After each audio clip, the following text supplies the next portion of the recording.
जय श्री राम दोस्तों। कुंभकर्ण व विभीषण दोनों रावण के भाई थे और दोनों ही उससे विपरीत।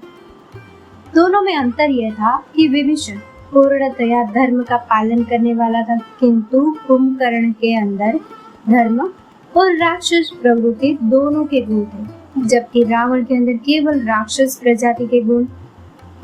विभीषण और कुंभकर्ण में यही एक अंतर होने के कारण दोनों में युद्ध में अपने अलग अलग मार्ग चुने और दोनों का परिणाम भी अलग अलग रहा। तो चलिए आज हम जानेंगे कि धर्म संकट क्या होता है। कुंभकर्ण व विभीषण के बीच क्या धर्म संकट था और उसका क्या परिणाम रहा। इस विश्व में भगवान ब्रह्मा के द्वारा धर्म की व्याख्या की गई है, जो वेदों और शास्त्रों में निहित है। जब भी कोई कार्य उसके अनुसार किया जाता है तो वह धर्म कहलाता है, अर्थात मानवता की रक्षा करने वाला, और जो कार्य उसके विपरीत होता है वह अधर्म कहलाता है। धर्म संकट तब खड़ा होता है जब व्यक्ति के सामने कोई ऐसी स्थिति आ पड़ती है जब उसके धर्म की व्याख्या आपस में टकराती है और उसी समय मनुष्य की परीक्षा होती है। उस समय लिया गया निर्णय मनुष्य के आचरण पर निर्धारित होता है और वह बहुत कुछ उसके विवेक, बुद्धिमत्ता और भविष्य की सोच पर निर्भर करता है। उदाहरण के तौर पर आप माता अहिल्या के बारे में पढ़ सकते हैं। जब उनका ब्राह्मण धर्म और पतिव्रत धर्म आपस में टकराए थे, तब उन्होंने अपने विवेक और बुद्धि से काम लिया था। दोनों का बड़ा भाई रावण था, जो एक दुष्ट और पापी था। उसने जीवन में सदैव अधर्म के ही कार्य किए थे, क्योंकि वह बड़ा था और साथ ही लंका का राजा। तो कुंभकर्ण और विभीषण केवल उसको समझा सकते थे, इसके अलावा दोनों और कुछ नहीं कर सकते थे।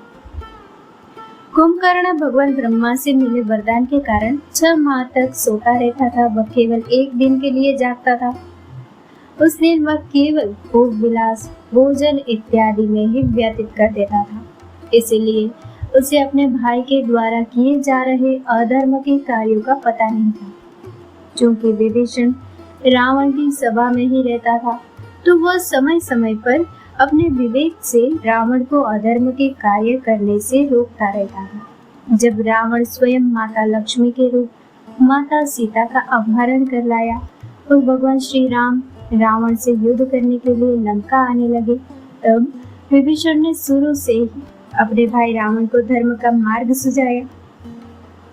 लेकिन रावण ने क्रोधित होकर विभीषण को लंका से निकाल दिया।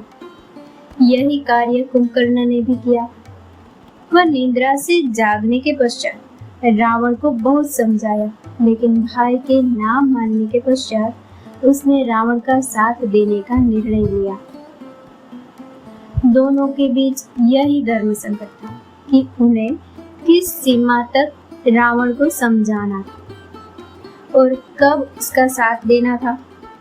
दोनों का यही धर्म संकट था कि वे पराई स्त्री के अपहरण और नारायण से युद्ध में अपने भाई का साथ देकर अपने कुल, राष्ट्र और देश का विनाश करवा दे, या अपने आत्मसम्मान व देश के लिए परिणाम जानते हुए भी नारायण से लड़े और वीर गति को प्राप्त हो जाए। दोनों के बीच इसी धर्म संकट को लेकर संवाद भी हुआ, लेकिन जब तक दोनों अपने निर्णय ले चुके थे। ये संवाद युद्ध भूमि में ही हुआ था। जब विभीषण भगवान श्री राम के साथ थे, तो कुंभकर्ण रावण की ओर से लड़ने के लिए आया।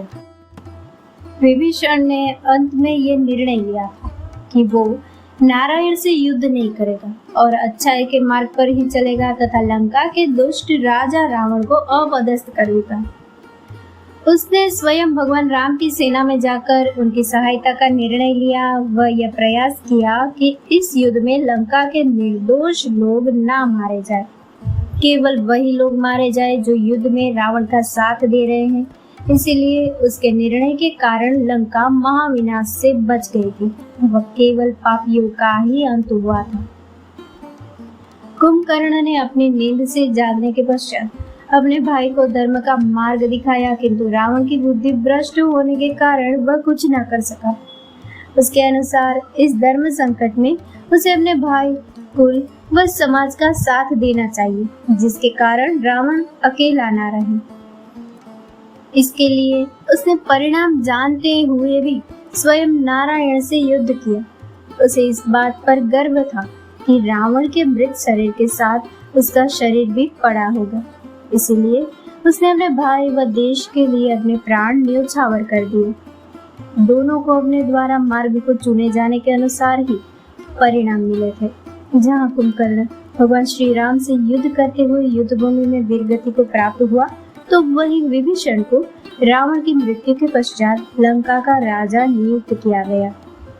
दोस्तों, इस कथा को लाइक, शेयर और हमारे चैनल को सब्सक्राइब करना ना भूले। जय श्री राम।